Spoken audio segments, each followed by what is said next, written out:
गाहाम हामलायनाय गाहाम अनसायनायखौ बयनोबो बावहरबाय। लोगोसे आफा बोराइ बाथौनि खाथियाव आरज गाबदों।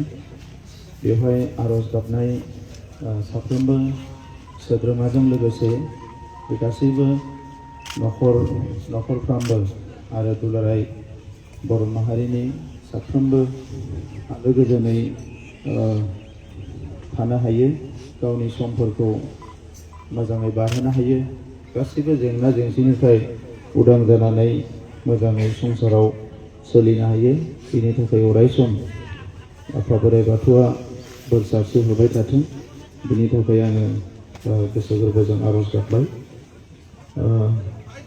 हिरिम्बा हालामारि बाथौ फोरबो फालिथाय आफादनि दैदेननायाव 22, 23, 24, 25 आरो 26 बे सानबानि हाबाफारिजों जि गाजा गोमजा बेवहाय खुंफुंनाय हाबाफारि लादों।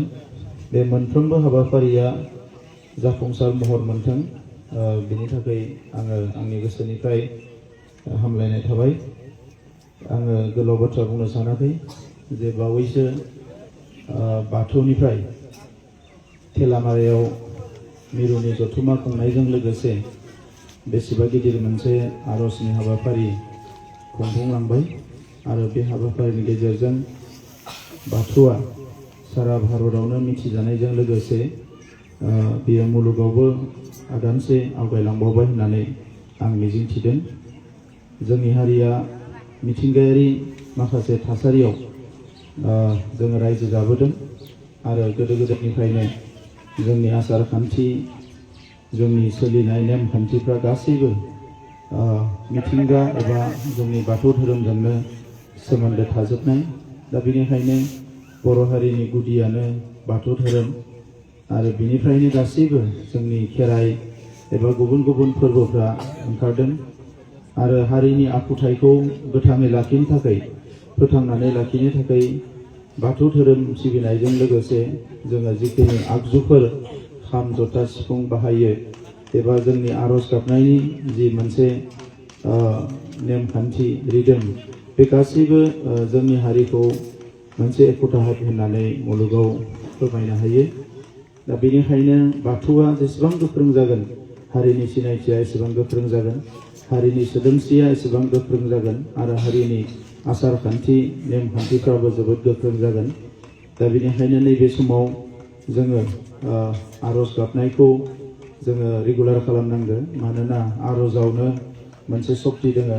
महात्मा गान्धीया बुंदों जे जि प्रेयार एबा आरज, बेवहाय गिदिर मोनसे शक्ति दङ।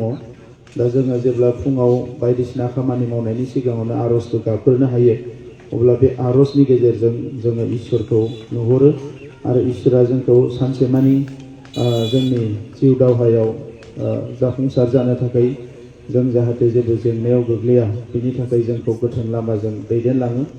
दा बेनिखायनो जोङो गोबां खामानि मावनायजों लोगोसे गावनि गोसोखौ शुद्धिकरण, जेखौ बुङो पिउरिटि एबा गोथारथिखौ लाखिनाया जोबोद गोनांथार। मानोना मानसिनि गोसोजोंनो मोजां जायो, मानसिनि गोसोजोंनो गाज्रि जायो। दा बे गोसोनि थाखाय, गोसोखौ मोजाङै लाखिनो थाखाय जोंनो माबा मोनसे आदार जोङो मोनोब्ला, जेरै देहाखौ मोजाङै लाखिनो जोंनो आदार नांगौ, बायदिसिना जों जायो।